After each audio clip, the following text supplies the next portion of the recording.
Welcome back to the Wrong Advice Podcast. I'm your host, John Peduto, and I'm very excited to have my friend Kait Schoeb on the line with us today. Kait, how you doing? Hey, good. How are you? I'm doing great, thanks. I'm super excited to have you on the podcast today. Why don't you give a quick intro to the listeners? So what would you like to know? I'm originally from Pittsburgh. I'm an artist, usually in like oil or acrylic painting and realism, and then I'll dabble in some abstract too. And then now I live in Seattle. So that's about what I got for you. Far from home for sure.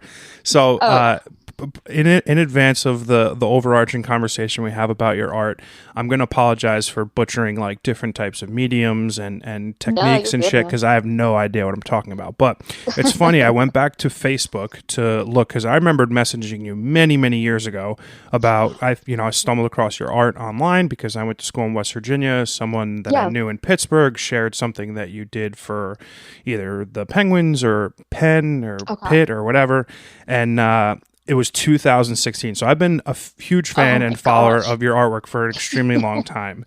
Thanks. But explain to me how you started getting into art and when it became a career, and just kind of talk me through your artistic journey.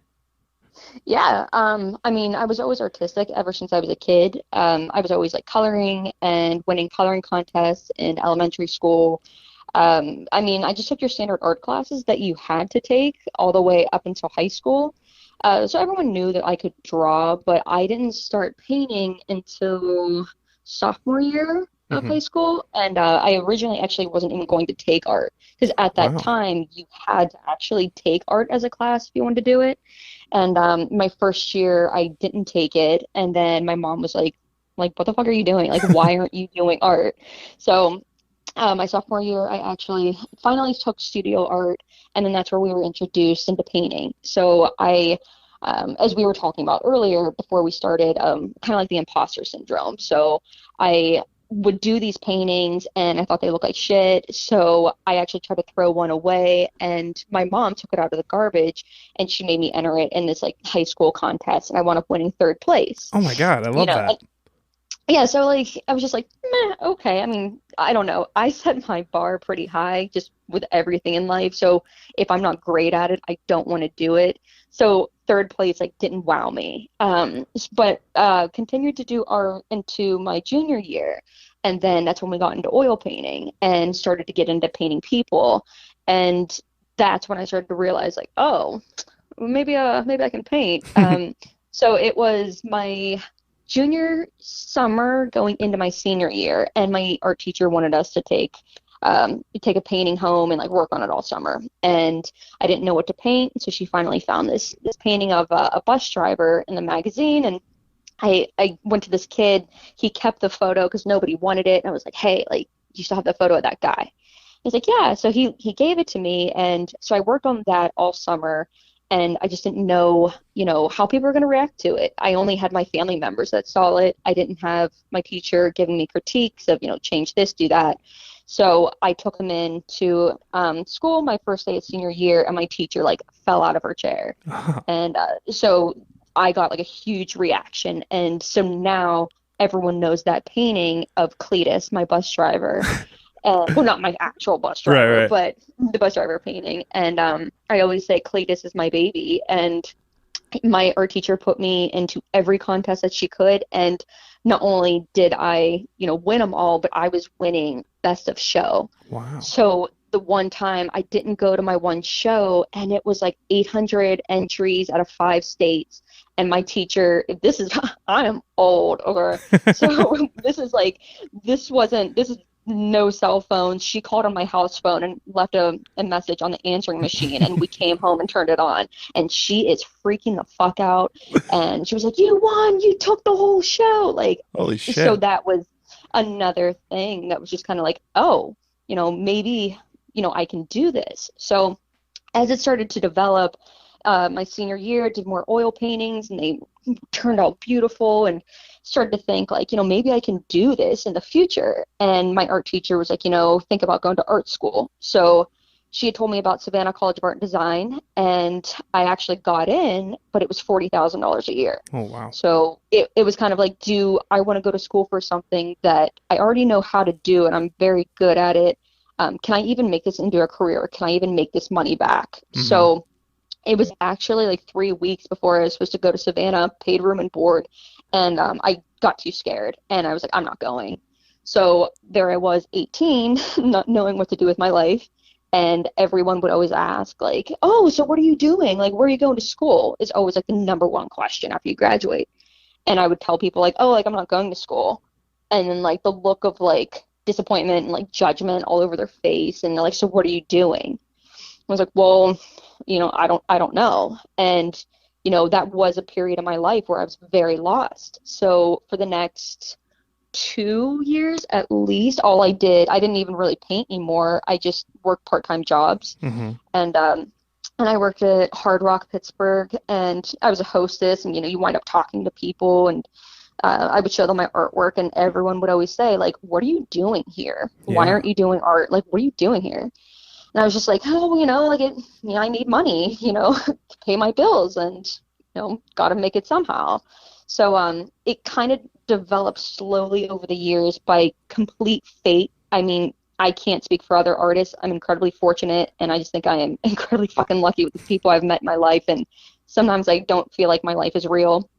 And at the time, I mean, still, but at the time, filming movies in Pittsburgh was like really, really big. Mm-hmm. And so I decided to be an extra on one of the movies, and they called me and asked if I wanted to be a stand-in for the lead role of the Taylor Lautner movie. And I didn't even know what a stand-in was, and I said absolutely. Yeah. And I was Lily Collins' stand-in. So that was my first time working on movie sets, being around high-profile people. You learn how to be professional, and, you see firsthand, too, of people that are always, like, trying to get something out of people. There's always, you know what I mean? Like, they always just want something from you, and to see that, like, firsthand, and just made you respect people more in the industry of, I would never want someone to treat me like that. And so I never told any of them that I was an artist, unlike a lot of people that were on set that were kind of like, hey, nudge, nudge, here's what I do. Yeah, right. So I actually, that job was left to my dad. So my dad worked at the Sheraton Hotel where the crew was staying. So my dad was the one that was always bragging about me. So I had people on set coming up to me and saying, like, hey, like, I met your dad, like, show me your artwork. Oh my God, so I from love there, that. Yeah, so like from there, then I would show them my stuff, and I got a couple pieces from some of the crew members I did for them, and that was some of like my first commissions that I started doing. And then I kind of realized, like, I don't want to work at Hard Rock anymore. Yeah. I just want to work on movies, and I want to paint for these people. So I wound up quitting Hard Rock, and the people on the movie set were like, do you have an agent? Like, if you want to keep working on sets, you should get an agent. So I wound up auditioning for our local talent agency, Doherty in Pittsburgh. So I did print, commercial modeling, and acting. And sometimes if you want to make like an extra buck, like if you want to, I don't want to say be a shot girl, but sometimes it's more classier than that, and Sure. you get paid a lot more. So they would ask me if I wanted to work the Penn's golf outings. So I was like, yeah, I get to sit on the golf course and fucking watch these guys play. Like, okay, and get paid for it. So once again, it's just kind of fate of meeting the right people at the right time. So, I would have people, and it wasn't even the guys, like the players, it was more of the people that were with them that would be like, oh, so like, what do you do? And stuff like that. And I would tell them. So I met a few people. This was, oh my God, this was 2011, because it was their Stanley Cup reunion. So it was like 2011 and 2012, whenever I worked the golf outings. And so we're talking, 10 years ago that I met people, and it wasn't until years later that they remembered me and were like, hey, like, I remember you, like, do you want to do paintings? Like, so that's kind of like how I was introduced to people with the pens from years ago, but it wasn't until like 10 years later did something come of it. Takes a long time. Yeah, serendipity though. That's amazing. Yeah. So just very fortunate, just met a lot of really genuine people that actually want to help you, and that's something that you learn in business as you go on, is people always want something from you. So it's always like, what's the catch? Yeah, right. But I was very fortunate to just meet just really awesome people that just liked my work and just wanted to support me. So, I mean, for the past, what am I now? 31. So 12 years I've been doing commissions and just, slowly building since then. And I've met more people in the organization. And I was introduced to the Penn's Foundation right before I moved out to Seattle about 3 years ago. And then I just started doing work for the Pens about 2 years ago. Mm-hmm. And I mean, luckily, like they haven't cared that I live out here, and I have a great relationship with them, and we talk about what they want me to paint. So yeah. Thank you. Yeah.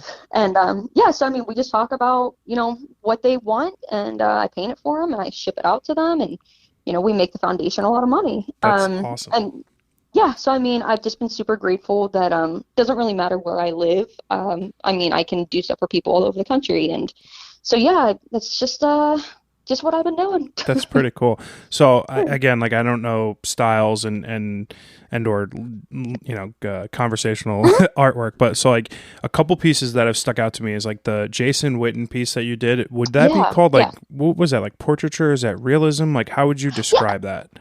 Yeah, it's a portrait. I just call it like realism or portrait. So like that the detail that you're able to get like on his face, on his jersey, on like it's just insane. And obviously audio is not the best place to talk about art, but I will be linking your Instagram and website to the show notes. But it's just like incredible the detail and the realistic nature that you can get from this stuff. How long does it take to master a skill like that? And the second end of that is, I'm glad that you brought up imposter syndrome. Have you been now in the game long enough where you kind of feel like, fuck it, I know what I'm doing, I can do this? Or do you still have like those twinges of doubt or, Yeah, so I mean, like trying to think what part I should answer first. I would say, I mean, I've been building my skill, I would say probably since I was a little kid. Mm-hmm. If you saw like the drawings that I did when I was a kid, I mean, I still have sketches and stuff that I did when I was awesome.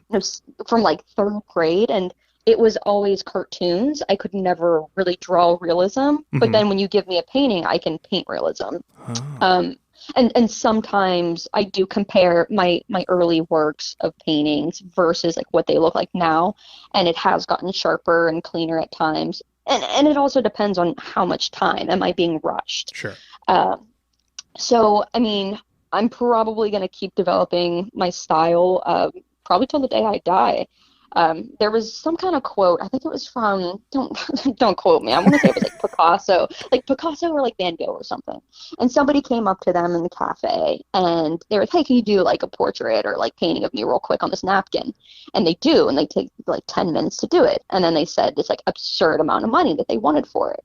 And the person was like, yeah, but you only did it for like 10 minutes. And they're like, yeah, but it took me like 40 something years to get where Right. I am. Yeah. Like, so it's always going to kind of develop, and my style is always going to develop as well too. I mean, I started to get into more like abstract kind of work the past like few years. Like that cityscape, that multiple color cityscape. Yeah. Oh yeah, I love that. Thanks. It was kind of like, like moving out to Seattle too. I mean, living in Pittsburgh, I mean, you paint something in Pittsburgh and people love it. Yeah. Out in Seattle, I had no idea what the market would be. So it was kind of wanted to throw shit against the wall and see what sticks. Mm-hmm. So playing around like different styles, and it's definitely been beneficial for me because, some people, and me personally, like I love realism. I love painting realism, but would I hang that in my house? No. What I want to hang in my house is actually like modern abstract kind of work. Mm. So that way I can kind of branch out to different people and make money in different ways. And right now I'm kind of developing, instead of painting exactly from the photo, because it's kind of like, what's the point of people paying me all this money when you can just print out the photo? It just makes no sense. Yeah. So I'm trying to get more into putting more photos together, coming up with like different concepts. The Marilyn Monroe painting that I just did, I used modeling paste. So when you can't see it obviously in the photo, but when you're up against the painting, it's like thick 3D in like the striping. So I'm trying to get into more like texture and just playing around with like different styles. So I think I mean, I've been doing this since I was a kid, but it's just constantly evolving and changing and playing around with stuff. And with the Jason painting, I mean, I knew that was a really big deal too. So it was for Jason for his retirement party. And so he was going to get the original painting. And then we did like 20 limited edition prints, like for his friends and family. Oh, very cool. And I think so, like, I knew it was a really big deal. So it was just constantly, like, I must have worked on his one eye, oh my God, multiple days, just like this teeny, teeny little eye, because I was just like, oh my God, don't fuck it up. Like, because it's the whole point. It's like, it has to look like the person. I mean, it does. You nailed it, obviously. Yeah. Not only am I doing it for the person, so they know what they look like, but a bunch of people know what he looks like too, and they're going to be able to tell immediately, like, oh, that doesn't look like him. Yeah, like his chin is off or his eyebrow or, yeah, right. Yeah, so, yeah, like, luckily, I mean, he turned out beautiful, but that's because I really just, like, took my time, and some paintings you can definitely tell when I'm more rushed, versus with Jason, I was just like, oh, God, this is a big deal. It needs to look like him. But, yeah, and then what was the other part of the question? So, like, you've been doing this for, you know, a decade plus. Syndrome. Yeah. Oh, yeah. It's funny that you mention that because I usually stick to painting people. Mm-hmm. It's just what I personally enjoy. And just recently, I've actually, right before we did the podcast, I was on the phone with somebody, and one of the paintings they want is a landscape one. Mm-hmm. And I don't like doing landscapes. It's not really what I want to do. But, I mean, if someone's willing to pay the money for it, I'm like, why not? And it's kind of also like a challenge, too, to kind of challenge myself. And I mean, I always say, because I painted Sgt. Pepper's, like that album cover, and I always say, all right, if I can paint that fucking album cover, I can do anything. Yeah. I'm sure I can paint a landscape. I'm sure it's fine. Yeah, there's a few colors on that. Yeah, just a little. So I agreed to do this painting for this guy, and it's not only is it a landscape, but it's by far the biggest painting that I've ever done. It's 5 foot by 4 foot, so literally it's as tall as me. Oh, wow. So it's definitely gonna challenge me. Not gonna lie and say that I'm 100% confident. So I mean, no matter how long you've been doing it, I think there's always going to be a little bit of doubt, and I like staying humble as well too, but enough confidence to know that, like, hey, like you've done some stuff in the past, like you can probably do this. Do you feel like social media plays any part in that? I mean, I know. Hell yeah. Okay. Hell yeah. Yeah, I know. Like, for sure. Yes. I mean, literally, it was just a few days ago. Sometimes, like, I see other artists, and I mean, it's been like that a lot in Seattle as well too, like actually in the galleries, and try to describe it to people sometimes where it's so inspiring and it's so intimidating at the same time, because these people, especially in Seattle, it's a big art community. Mm-hmm. These people are so fucking talented. You can throw a rock and hit an artist that's talented.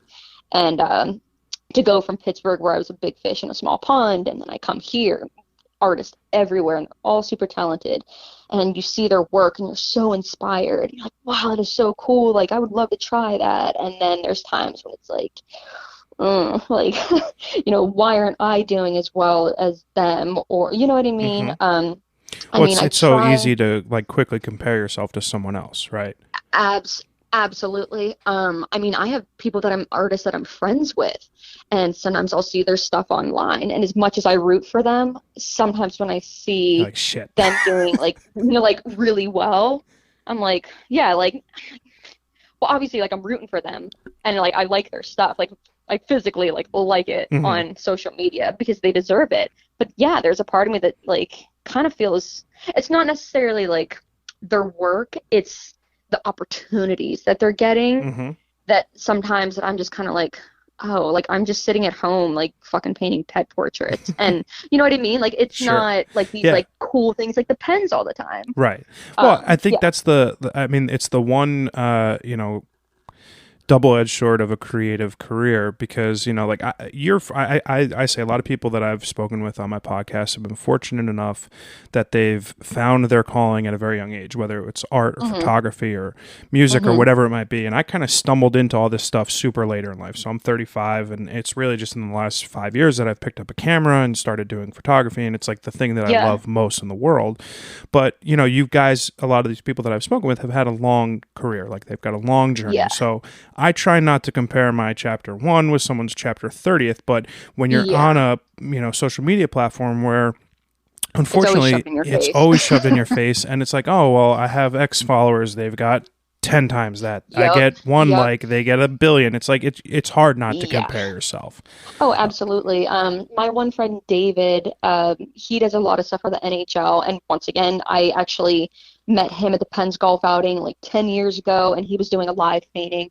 And once again, my style develops because I didn't even know what live painting was until I met David. And so that's actually how I got into live paintings, which, 10 years ago, I wouldn't have had any idea that I would have been, rolling into another source of income by doing it like that. But David is so talented, and he's done the goalie masks for like Carey Price and, cool. And like a few other people. And he does a bunch of murals for the NHL, travels all over the world. David, I have more followers than David. I think he only has 1,000 something. But guess what? He's laughing all the way to the bank. Yeah, like right. He might have 1,000 followers, but it's every single one of those people count. Like they're doing something for him. And so I always try to remind myself, like, David has a banging career and he doesn't need 1 million followers. But there are times when, and I know like likes don't matter, but sometimes it does. And I'll do a painting that took me months, and it's gorgeous, and it might only get 90 likes, and you're just like, what the fuck? It's ego, though. Yeah, it's ego, but it's also if people aren't liking your stuff, it doesn't mean that it's bad, but it's the algorithm of social media that it doesn't help me get extra work and reach out to the people that need to be seeing my work that'll pay for it.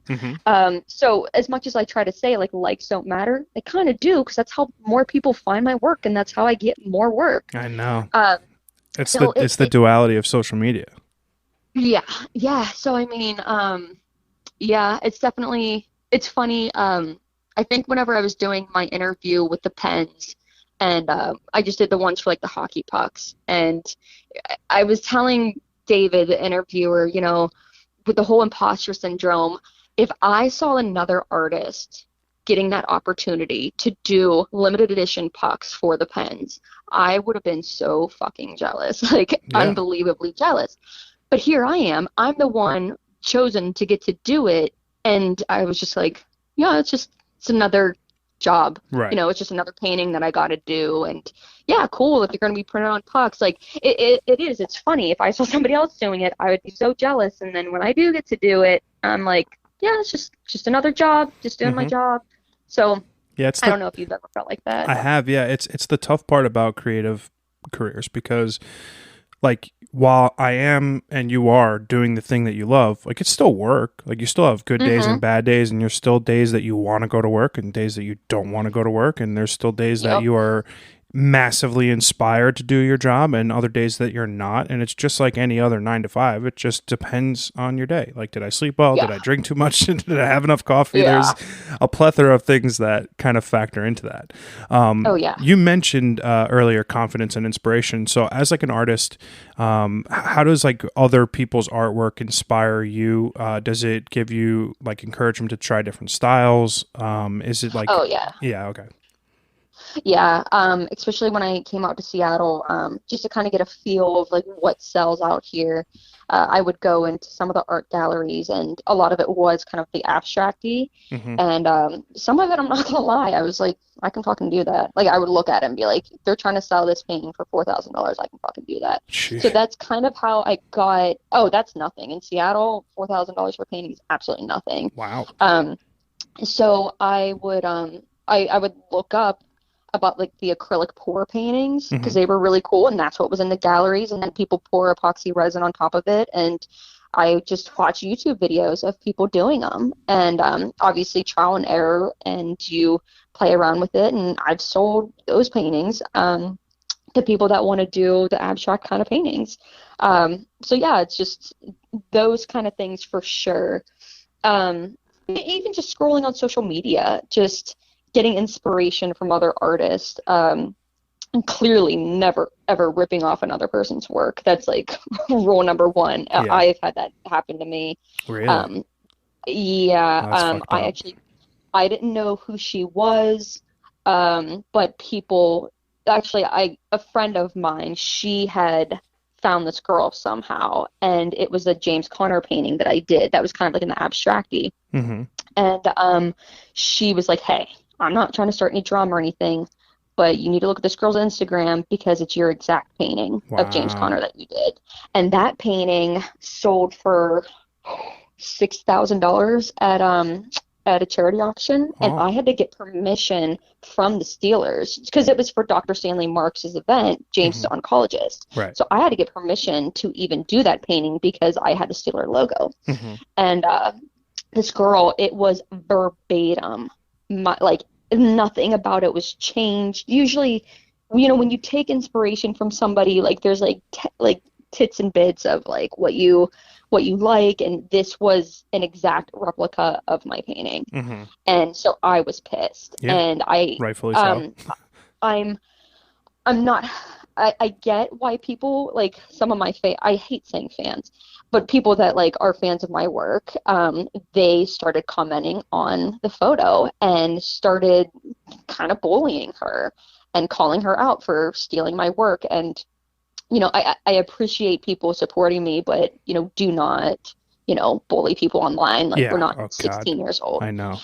So the girl, she messaged me and she apologized, and when I talked to her about it, and I mean, you do try to take it as a compliment. Somebody liked your work enough. But at the same time, when I talked to her and, like, didn't they teach you in high school? Like, you can't, that's plagiarism. Like, right. You can't, like, we were taught that for sure in art class in high school. And she was like, yeah, we were taught that too. And it's like, then why'd you fucking do it? Like, why did you do it? Yeah, right. I said, hey, if you want to take inspiration, like, go for it. And it wasn't just mine. There was other people's artwork on there too. I said, you can take inspiration, but you have to give credit to the original artist. You can't pass it off as your own artwork. And she completely agreed, and I think she felt very embarrassed. And she was a young kid too. I think she was in college, and just like, look, there's a lot of artists out there that can be real fucking mean, and they could sue you. Me, I don't care. I'm just gonna give you a little bit of a tongue lashing. Say, don't do this again, please, and just don't do it to other artists. So yeah, that kind of happened with her a few. Actually, this is like a couple years ago, maybe. But does something like that, like, I don't want to say call, like, it is a negative, right? It's like, imitation is the sincerest form of flattery. Like, that's bullshit in a way. Yeah. But like, does something like that, like, kind of be like, take the wind out of your sail? Like, I spent years building like my style. Yes, absolutely. And that style I created my own. I got inspiration from another artist that I follow. He's incredible.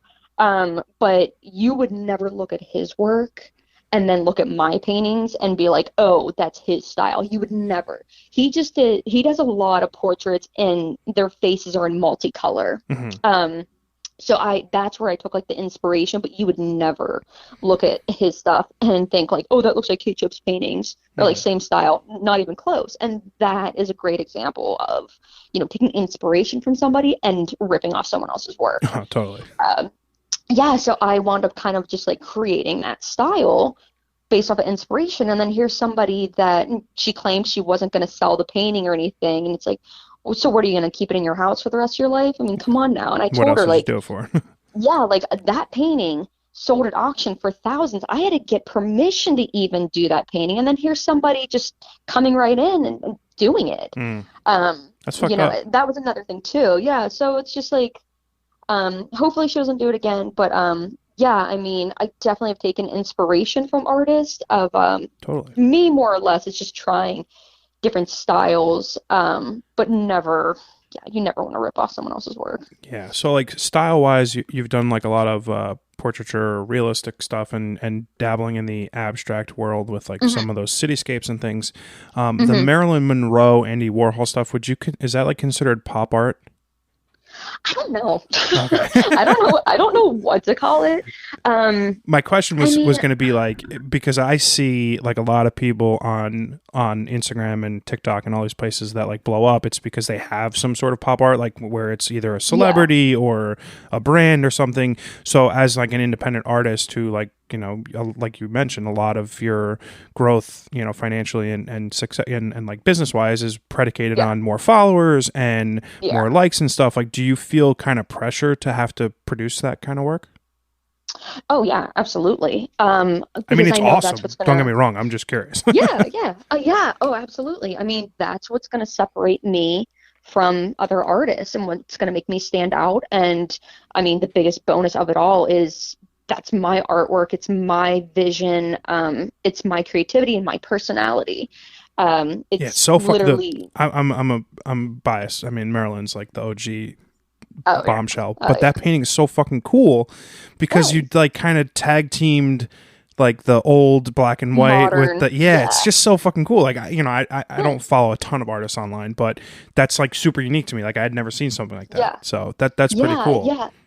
Yeah, so like that, and thank you so much, because that is the stuff that makes me happiest. I feel like a lot of artists that I see, you can tell by looking at their artwork what their personality is, and that's a representation of my personality. So I know artists and I know them personally, and they create beautiful work, and whether it be landscapes or doing realistic photos of food, they're fantastic. They do an amazing job. But I'm going to tell you straight out, that's boring as fuck to me. Yeah, right, a bowl of bananas. Yes, it looks incredible. They are incredible artists, but to me, that is incredibly boring. And I know their personalities, and they're very chill people, and they're very quiet and meek. And so I'm like, yeah, that is your personality. Like I can tell. Not calling them boring, but they're very mellow, and their artwork is very classic subdued, and mellow. Yeah, and then there's me, where I come up with this like goofy, wild, crazy shit, and I think of myself as a realist. Like in general, I try to look at every situation in a rational and realistic way. So I think that's why I'm drawn to doing realism. But then when people have met me, and I'm sure they can tell from this podcast, they're like, she's fucking crazy. like, you know what I mean? Or like, she's cool. I want to hang out with her. Yeah, right. Like, cool personality, right? Exactly. Yeah. So like, that's always something that separated me from a lot of artists, because a lot of artists, from what I've heard and kind of from what I've met, don't really have personalities.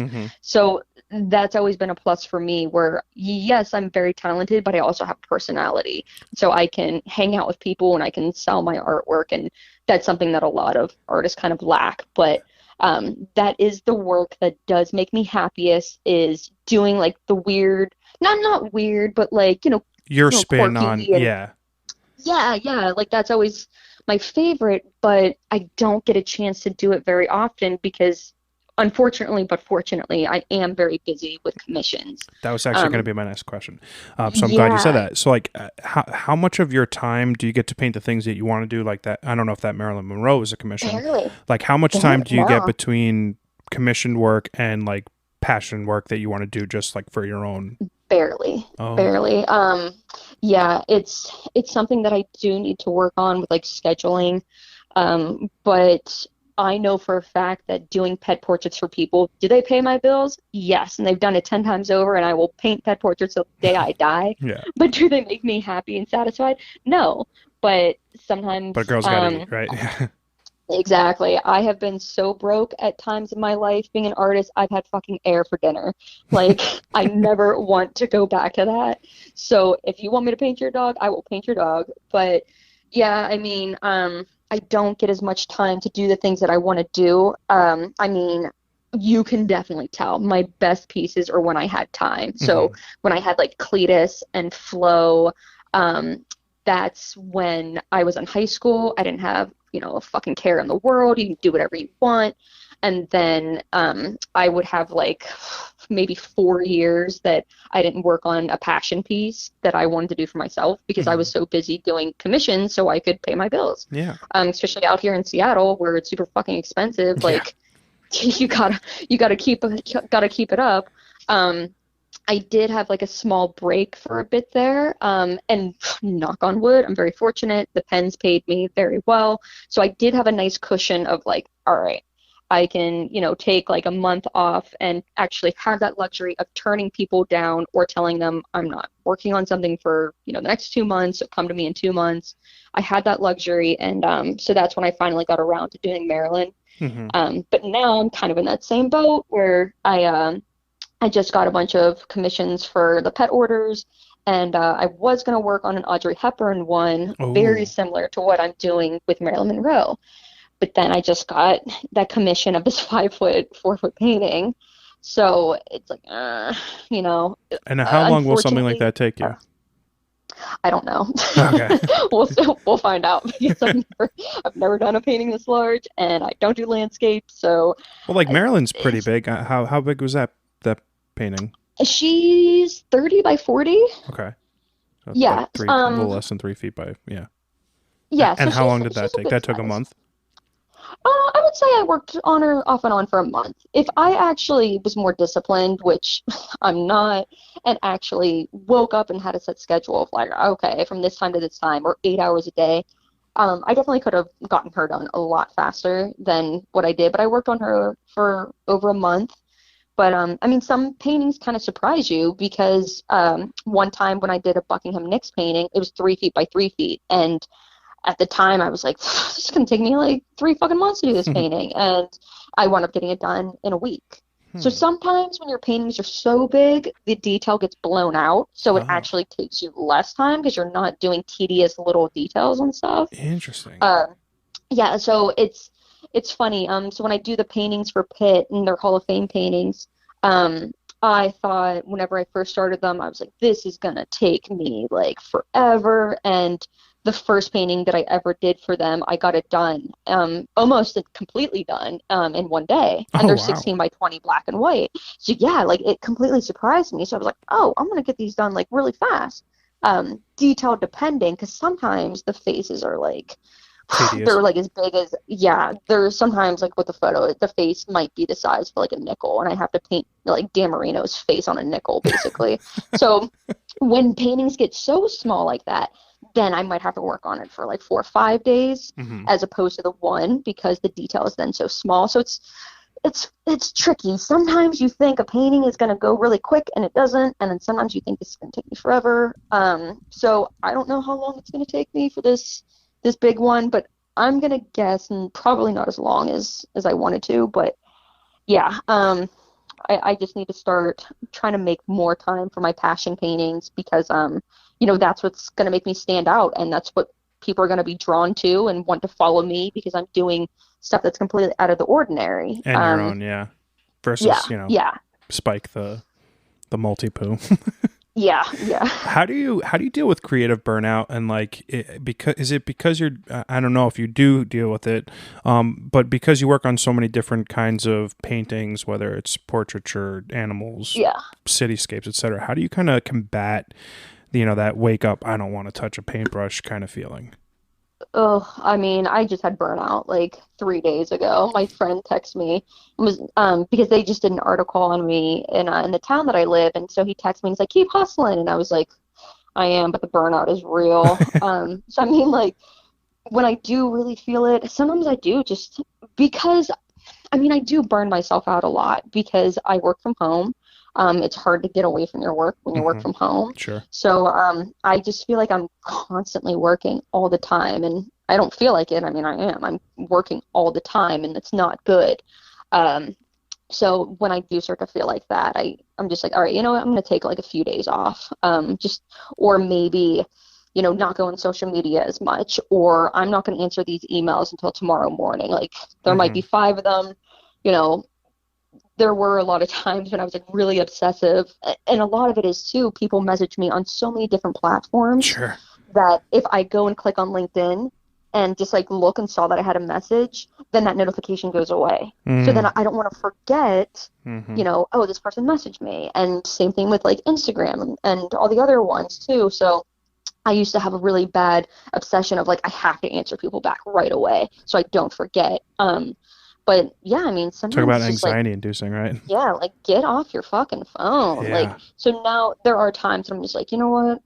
I'm not going to answer until the next day, or I need to start setting rules of like maybe like Saturday and Sundays, like, after a certain time, like it can wait.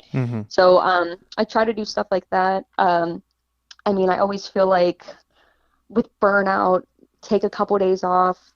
And then, I mean, hopefully a new fun creative painting like comes along that somebody wants, or obviously like when the pens want something and like, oh, okay. Yeah, right. Like it gets you excited again. That's cool.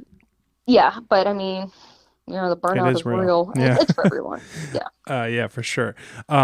So it's hard to say, like, I mean, obviously I've been blown away by your work for a while, and you've had massive successes. You've worked with huge organizations, charities, and you're just like a working, amazing artist. Do you how do you go about setting goals for yourself? Is it like, I want X number of commissions this year, I want to be in a gallery next year? Like, how do you go about kind of looking in the future of where you want to be a year from now, 3 years from now, that kind of level?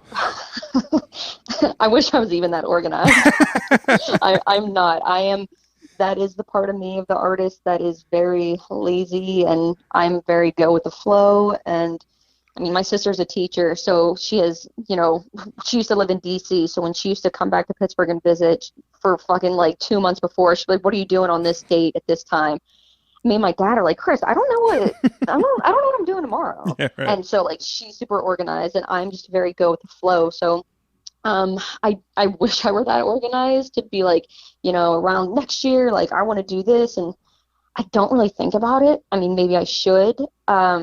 But yeah, I mean, there's always like a couple little things that I have written down of like, oh, maybe like look into this. But yeah, it's definitely something I need to work on, but I'm not disciplined enough to be like, hey, like, set a goal at this time. And I got to be honest, I appreciate that a lot, because so much of like at least my youth was, you go to high school, you go to college, you get a job, and like, it's always like, where am I going to be in 5 years? I'm going to have the house, I'm going to have the wife, I'm going to have this and that. And it's like, I don't have any of those things. If you don't meet that expectation, then you know what I mean? It's just going to be a constant disappointment. 100%. It's like, I have to be married and have kids by this age. And it's just like, you don't know what life's going to throw at you. So, I mean, you might as well just ride it and just see what happens. And I mean, fortunately for me, it's been a hell of a ride, and maybe that's why I've had the opportunities that I've had. So I'm just like, yeah, sure, whatever. Yeah, I mean, I love that attitude, because I'm very, very similar in that, because I think life is what is it? Life's what happens when you're busy making other plans. Like, if you told me 10 years ago I'd be doing what I'm doing now, I'd be like, what the fuck are you talking about? Like, come on, no shot. But yeah, no, I greatly appreciate that. Talk to me about like your support system. Like, obviously you have got a nice family. Like, they kind of pulled your painting out of the dumpster at a young age. How much does their support and love give you the confidence to be like successful in the work that you do today and like throughout your career? Yeah, absolutely. I mean, when I look back on it, I had the immense privilege of deciding not to go to college, and my family did not care. Like I said, my sister, she's very organized, and she wants the white picket fence. I have to be married by this time. I have to have kids at this time. We are completely opposite in that aspect, and my family knows. That's Kait. I'm the wild card. Like, Kait does whatever Kait wants to do. So, like, running off and getting married and, going to Vegas or something, getting married, like, they wouldn't expect anything less of me. Like, you did that? I'm just, no. Oh, I was like, oh my God, that's so fucking cool. No. Well, I mean, we did get married in the courthouse. Oh, that's awesome. Before I moved to Seattle. Oh, that's great. Like, my family knew about it. Right. Once again, like, me and my sister is just so opposite that, like, my family just knows Kait's going to do what Kait wants to fucking do. So, I mean, they don't expect anything less. So the fact that my sister, went to college and like everything, like, I was complete opposite, and my family did not care at all because they knew, one, Kate's going to do what Kate wants to do. You can't tell her what to do. But also, I think maybe because both of my parents didn't go to college, so they weren't like, you have to do this, you have to go to school. Nice. But mainly they knew, especially after high school when I was rocking every single art competition, they knew like Katie's, she's very talented. Like she's not just sitting back doing nothing. Like it's going to happen for her. So as much as my dad had a really successful business in Las Vegas when we lived there, so my dad, like I would go to him a lot of like business advice and things like that, and which has always been incredibly helpful. But I mean, my dad has been saying it for years, like, Katie, it's going to happen for you. It's going to happen for you. So my family has just been incredibly supportive. Obviously, my dad is bragging about me to people like in the hotel all the time. I mean, not even just to crew members, like literally it'll just be anybody. And my dad would be like, hey, this person's going to contact you like all the time. I love that. Yeah. So, parents are the best like that.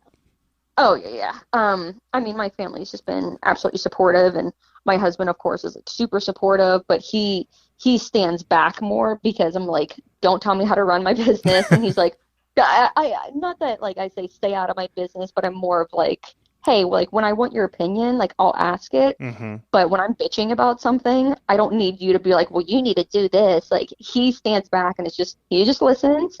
And then when I ask for his opinion of like, what should I do? Like, then he gives it. But yeah, he knows too. Like Kate's not like when he tells people at work about me and they're like, oh, she's an artist. And he's like, yeah, he's like, it makes it sound like it's cutesy, and he's like, no, she does shit for like professional athletes in the pens, like she's an actual artist. Like he knows too, like it's a serious thing. It's not arts and crafts at home, right?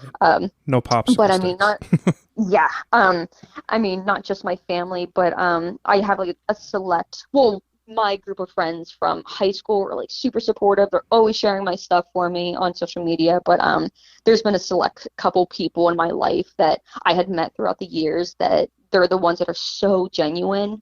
And they had met me, like they didn't grow up with me, like they only met me a few years ago, and we created like such great relationships and friendships. And they're always supporting me and showing people my work, and they're getting me like these high profile people and jobs sometimes, and I don't owe them anything, and they're doing this at a like just incredibly fortunate in that aspect too. That's amazing. Yeah, I found I've made a dramatic shift in my life to a creative career, and you find like these champions for you, and like these people who are like your tribe, that they just want to see you succeed because like they see how much I love the thing that I'm doing, and they just want me to be successful because they just care on unbiasedly just to see me succeed. And it's not because they want to like revel in it, but it's like that's nice when you get to that level of you've got your tribe and they're there for you and they're supporting you, and that's awesome. I like that. Yeah. So I'm just glad that,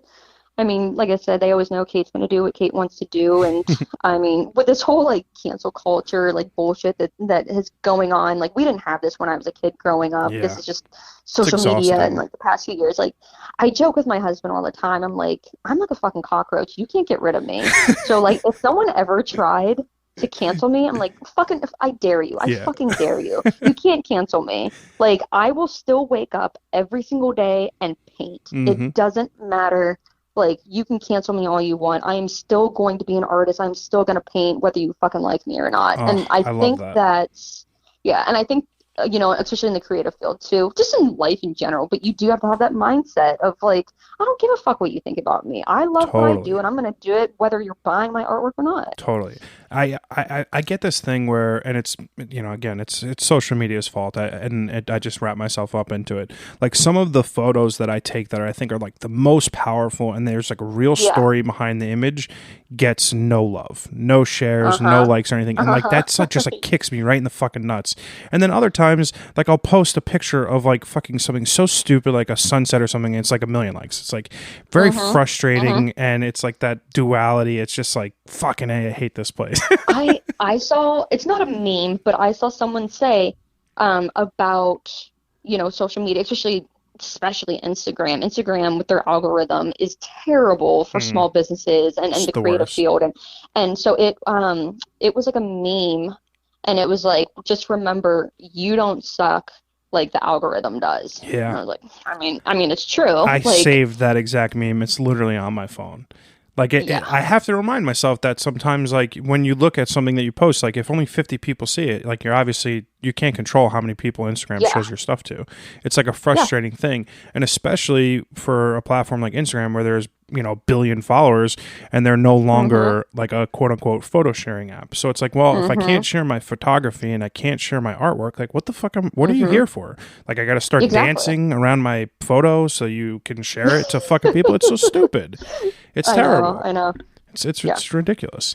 I find artists like you guys are in an industry that's just like immensely hard to like pinpoint Uh-huh. and like peg down because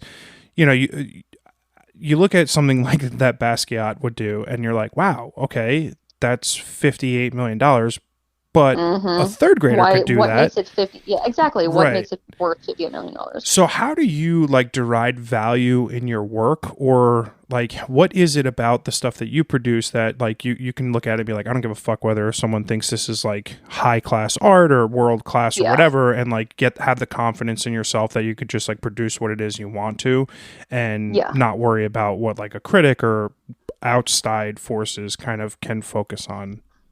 Yeah. I mean, luckily I've always had a kind of like a fuck you kind of attitude, Yeah. luckily, if you couldn't tell. So, I mean, I've always kind of had that mindset. So it's like, it costs what it costs. And my one friend, he was an attorney, or he is an attorney in Pittsburgh, and I remember him telling me whenever he opened up his own practice, and he was like, I would tell people what I wanted, price wise, and they would kind of be like, and he's like, you want the best, you got to pay for the best. Well, I So like I that. I kind of just have that mindset of like, look, if you want good work, you have to pay for good work. I still feel like I underprice my stuff a lot, whether it's in Pittsburgh or Seattle, just because of like no, like knowing like the talent that has to go into it, the time, the cost of materials and shipping and taxes that you have to take out on it. And yeah, I mean, I do still struggle with, how much should I price something? Especially going from, I actually had this conversation with a girl. I was dropping off pet portraits to her today, and I was talking to her about it. And, Pittsburgh is very blue collar. Hmm. So the cost of living is a lot lower than what it is in Seattle. And it just in general, it's not a huge art scene. Hmm. So people, unlike Seattle and Pittsburgh, are not so fucking rich that they're just walking into galleries and saying, I'm going to buy a $10,000 painting Yeah. today. Right. They don't do that in Pittsburgh. People don't do that. When I tell people my prices, because I did have to raise them coming out here to cover my cost of living, the vast majority of people that do come to me still are from Pittsburgh. Hmm. And when I tell them my prices, they either ghost me or I appreciate when they say, hey, that's out of my price range. Yeah, I mean, I So said that that way to you. I know. Yeah, yeah. We've had that conversation. Yeah, absolutely, absolutely. So, I mean, I totally get it, and I don't blame them at all Yeah. because Pittsburgh's a blue collar city, and they're not making the money that people are in Seattle, and I totally, totally understand that, and I get that. So I did have to raise my prices a little bit more living out here just to cover my cost of living, and am I a fucking millionaire? No. Um, I'm just doing enough to pay my bills and graciously and luckily, enough that I do this full time for the past few years now. Yeah. And I don't work part-time jobs anymore. But That's I mean, I awesome. just have the mindset of, you do have to price it enough to at least cover your bills, or it costs what it costs. And if people can't afford it, it is what it is. Hmm. On to the next one because but I did struggle for a long time in Pittsburgh. There were times, I think there was like 3 times building up throughout the 10 years that I went negative in my bank account three Oh, times. gee, yeah. While paying for a brand new car and paying for an apartment and all my other bills. And you're like, how the fuck, like, what do I do? So it was, and partially because instead of me working on commissions, I took the time to work on a passion painting instead, Mm. and I wasn't bringing in money, and that's why I was going negative in my bank account. But I mean, I have luckily now have built up enough, credibility that, on to the next one. If somebody can't afford it, it's totally fine. I'm gonna have like more people probably this week email me and ask for a painting, and 1 out of 10 are actually gonna go through with it. but And that's good. And for then a you get long to pick, time, and you get to pick your projects, right? You get to, yes. that's Yeah, awesome. now I do. Yeah. Now I do. Well, that's the dream, right? Yes, because of, larger corporations that pay me, like the Pens or Pitt, I do have that luxury of being like, I don't want to work on that Mm-hmm. project. Sorry, like I'm gonna pass. I'll usually send it off to somebody else, so they're Oh, not left that's in the nice. dust of, Yeah, that's great. yeah, like I don't want people scrambling to try to find another artist. I'll refer like my friends, so that way, like, hopefully like my friends make money. Mm-hmm. But yeah, I mean, I'm just fortunate right now that I do have that luxury, but it was not like that for a long time. It was, I could, I took on any project that I could, take what you can get, whether you like it or not, because you Mm-hmm. need to pay your bills. Sure. But yeah, luckily now I have enough people contacting me that, it is what it is. If you That's can't great. afford it, the next person will come around. But hopefully it always stays like that. Mm-hmm. But I mean, God willing, right? that's being in the creative field, and I'm sure too, like, we're not needed. We're jobs that are not needed. We are Totally. luxury items. So yeah, sometimes it is scary because Especially in yeah, the last people. year. Oh, absolutely. I thought when the pandemic hit, I had no idea what was going to happen. I thought I wasn't going to get any work because I thought a lot of people were losing their jobs. No, who's going to want to pay for art? It's a luxury item that you don't need. And by the grace of God, it was the busiest time that I had Oh, probably in, wow. the last few years. Yeah. I'm so I surprised to had hear that. That's so many awesome. same, thank you. Yeah, like, but yeah, I mean, in the creative field, it's we're not needed, and the struggle is real, and, Yeah, I'm sure you've been through it too. Like, totally.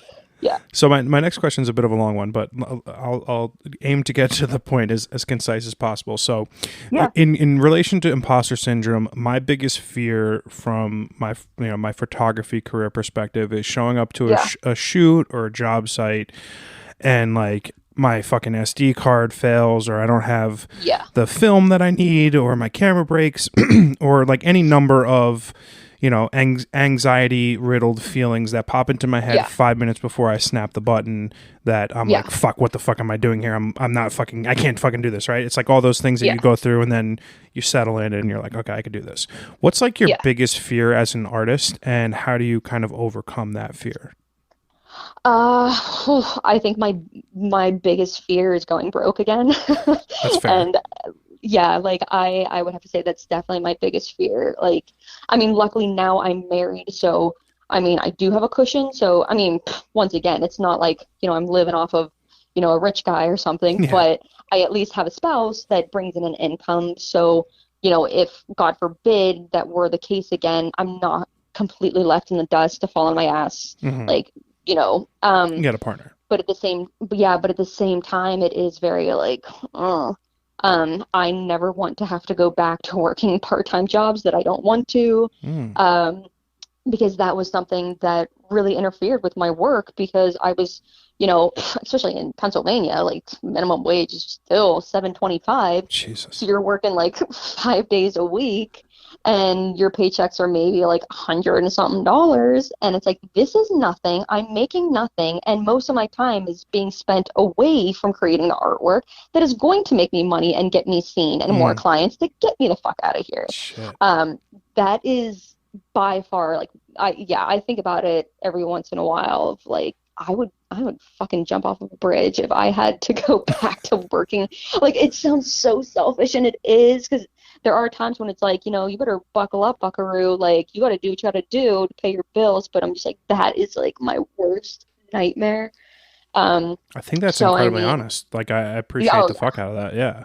yeah, because like I said, no matter what, I'm always going to wake up every day and I'm going to paint whether people like the painting or not. I'm always going to. The question is, are you going to make money from it? Hmm.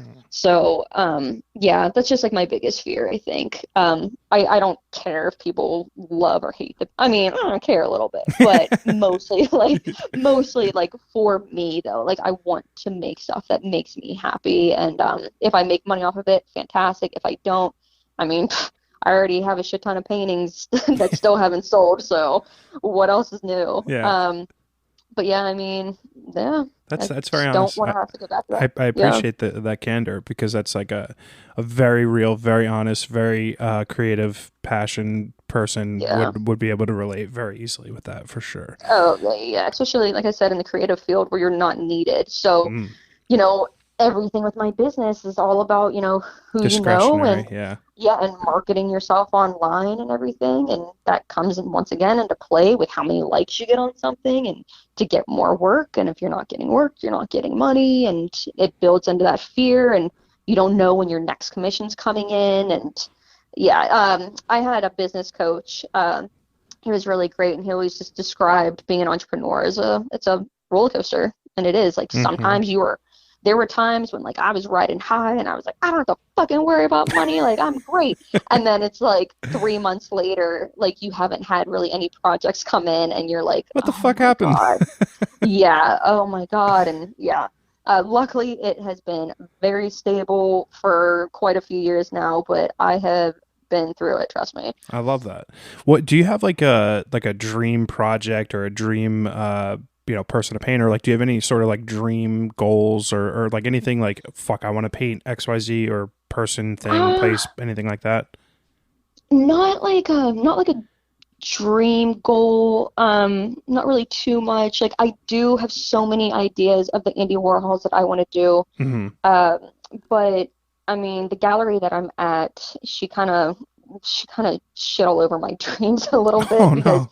she's like, he's not very, good looking and blah blah blah. And I know that might be more for like your Pittsburgh crowd. And it's like, yeah, like I get it, but Andy Warhol is universal though too. And Totally. but the gallery that I'm signed with in Edmonds is, or should I say, most of the people in Edmonds, it's not conservative, it's just very quiet. Most of the people are probably in their 50s or 60s on average. Hmm. And the gallery that I'm in, most of it is landscapes and still life. And then there's me with fucking Andy Warhol hanging from a balloon. Like, Or so there holding is a a part pickle, of me right? that yeah, like that gets a kick out of like my stuff is completely different, but I don't know if it'll really sell, or at least not where I live. Hmm. The more like quirky kind of stuff is in Seattle. So I mean, she doesn't really want me. She literally said straight out, like after I did the deal with it with Andy Warhol in Picklesburg, and Yeah, it's I fucking sent her the hilarious.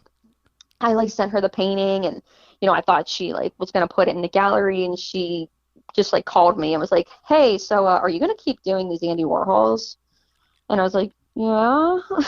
And she's like, I mean, like she like didn't even want it in the gallery, and she's like, "Yeah, I mean, if you just want to like try and like sell that on your own." And I was like, "Okay." Like I literally have a fucking list of 10 ideas that I want to do with him that are just they're just so stupid and funny and quirky, and like, yeah, I know they're probably not like something people would hang in their house, but No, I think that it, is it's stuff that it's people would hang in their house.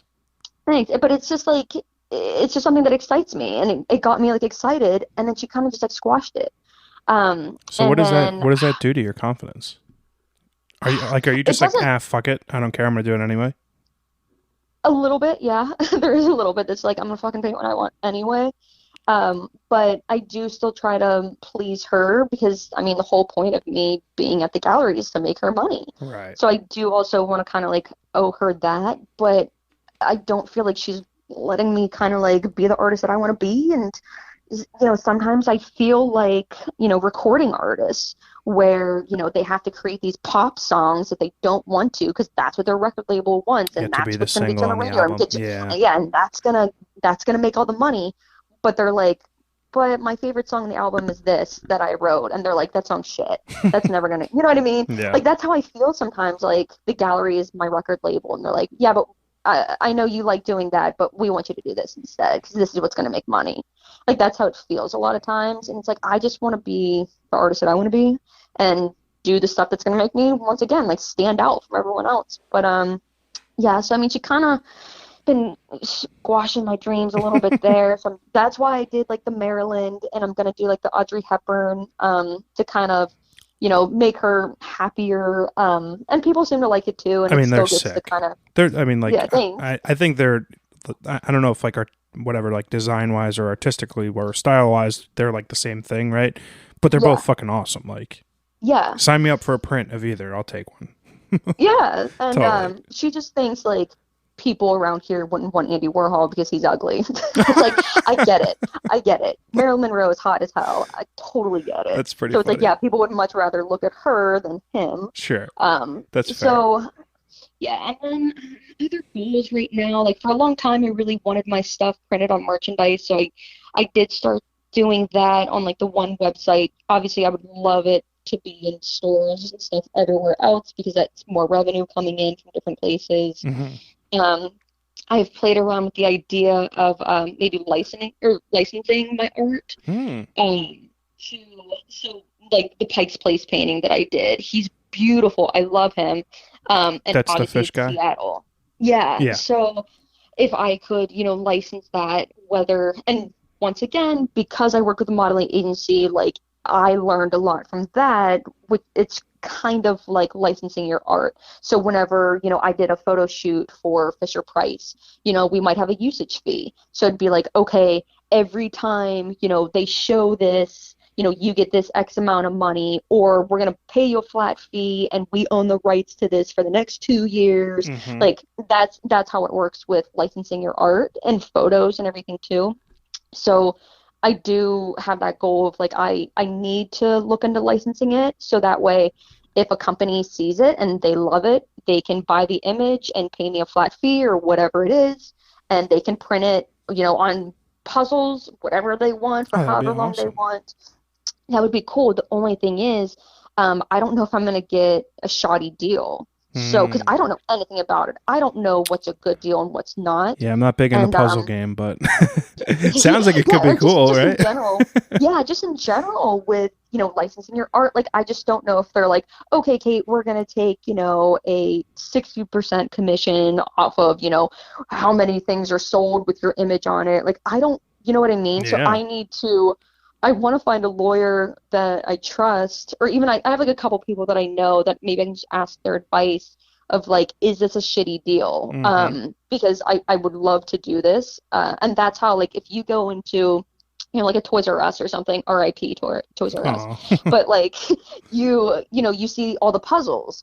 Well, somebody, bought the image so that way they can then print that on, the box and make it into puzzles, and that photographer or artist, whoever they were, is getting this percentage of every time that's sold. Yeah.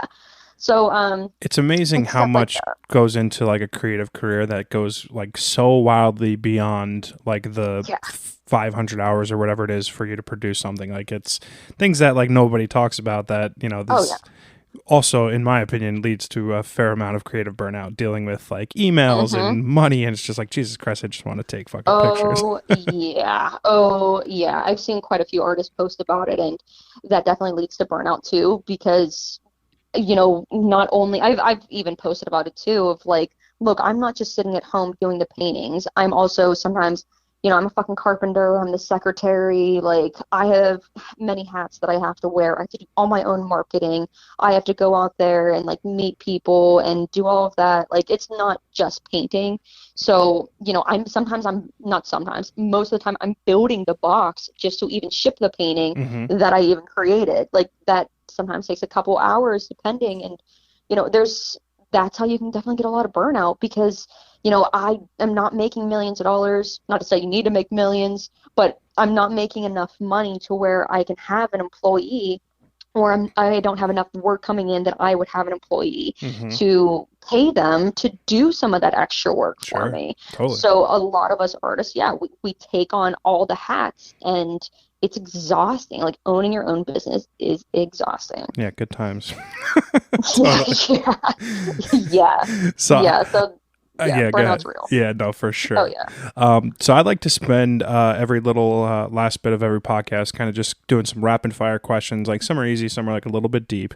You don't have to like spend a million minutes answering each question. They're just meant to be funny, straightforward, and or thought provoking. But my first question for you is, what is your favorite book? I don't read too many books. Oh my gosh, I don't know if I've read a book in a long time.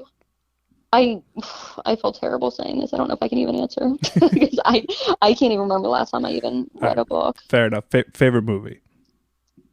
Oh God, there's so many. There's so many. Most of them are probably comedies. Um, I would say my top favorite movie though is Mrs. Doubtfire. Oh, fuck yeah. So good. Uh, it's to me, it's just everything from start to finish. Like it's funny, it's wholesome, it's fucking sad and it's deep and it's real. Like it's one of my absolute favorite movies. But like I just recently just rewatched like all the Austin Powers movies because they're on Netflix and just like there's so many. I'm a huge movie buff. Me too. I see I've watched everything. Titanic, yeah. So like I've watched Titanic like 20 times and I actually paid for it like accidentally twice on like yeah, and I was like that's not I own, yeah, and I like, I have such a huge movie problem. I own literally 200 movies on Apple yeah, TV or whatever. Like, I'm a fucking moron. And I've got like 1,500 yeah, DVDs. So I'm with you yeah. on that completely. I can't answer that question ever. Like, I'm single. Like, you have those conversations on dating apps. Like, oh, what's your favorite movie? I was like, how much time do you have? Like, Yes, this is like a seriously. Yeah, loaded like question. there's just some that like you never turn off. Like anytime Shawshank Redemption's on, I'm like, this is going on. Yeah. Um Deep Blue Sea. It's so fucking it's so awesomely bad. Like my movie taste is everywhere, but I would say like comedies usually is where like Nice. I some of my favorites are, yeah. Nice. What's your favorite food? Once again, how much time do you have? Right, I love food, but right now, like I just have such a love affair with chicken Penang curry. Mm. It's and especially being out here in Seattle, like it's legit since we have a huge Asian population. Hmm. So it is it's the tits. So like it's it's it's expensive. It's like almost $20 every time I Oh buy it, shit. but I get it multiple times a month. So that's kind of like my obsession right now. Nice. But I love any, I don't care what it is, any type of Asian food. I don't fucking care. That's probably like the biggest genre is Asian food. Nice. Um, Heavy one. Do you believe in an afterlife? Oh yeah, Fuck for yeah. sure. Good. I like that. Yeah. What are you most proud of? Um, God, that is a deep one. I don't know. At the top of my head, I mean, I definitely have to say probably things that like I've overcome. Didn't have like the most beautiful childhood growing up. So I would say just the people that my sister and I turned out to be. My sister especially is just the most wonderful human being on this earth. And yeah, I'm just really proud of her, like who she is, like as a mother and a sister. She's like my absolute best friend. And I mean, I wouldn't be who I was if she was a piece of shit. I'd probably be a piece of shit. Oh, Because I love I, that. she's my big sister. I always wanted to do everything that she wanted to do. But I mean, my sister practically raised me. Like I almost consider her like my mom. Mm. So I would say just by the grace of God of how we've turned out with the shit that we've been through growing up. I mean, even into like my 20s too. I'm just proud of myself too of just how independent I've become and what I've accomplished coming pretty much from nothing. Mm. I love that. That's awesome. What's Right. the best piece of advice you've ever given or you've ever received? Oof. My dad has given me a lot of really good advice, whether it be about life or business. One of my always go-to is my dad, like he had a landscaping business in Las Vegas. And I mean, back in the day, we're talking no cell phones. If you wanted to market, you had to put it in the paper or Hmm. go door to door. And, my dad always said to me, people aren't going to come knocking on your door and saying, hey, you do paintings, right? He's Mm. like, you got to get your ass out there so people can find you. Hmm. Obviously, it's a lot easier with social media. I don't even have to leave my house, but that was always like a really good piece of advice. And, just the lessons that, my family, especially like my dad had taught us of, being a good person and how you treat people and having respect and just, yeah, stuff like that. I love that. Okay, last one. What's one recommendation for something that you've consumed lately, either movie, book, podcast, TV show, just literally something that you've watched or consumed lately that you recommend for everyone who's listening today? Ooh, I love, this is so bad. I love true crime and serial killer podcasts. So, so when people look at my artwork, they have no idea this cute, sweet painting of somebody. I have been listening to so many people that are unfortunately getting murdered and terrible, terrible things that have been happening to them. And I listen to all of that. I mean, I think it's just a woman thing, probably because most women are the victims. So I think we find a fascination with, how to protect ourselves and things like that. And I'm trying to think specific ones. I mean, me and my husband are obsessed with like Forensic Files. I already crushed there's like 9 seasons and I have crushed it. Anything that's like true crime on Netflix. Nice. Podcast, yeah. Very cool. Kait, thank you so much for coming on today. I enjoyed absolutely. I enjoyed our chat so thoroughly. I mean, I kind of had an idea that you were like this incredible badass human being, but like after having this chat, I couldn't been proved myself more right. Thank you. You got to see it crazy firsthand. Pictures on Instagram only say so much. What can I say to people? When you actually fucking meet me, they're like, "Oh my god." I mean, it's funny. Expectations and reality. Yes, you're right. You're like this short little person and like bubbly in images, and you're just a badass. It's awesome. I'm so appreciative of your time. I'm such a big fan of your work. And thank you so much. Thank you so much for coming on today. Yeah, thanks so much for having me. No problem. Take care.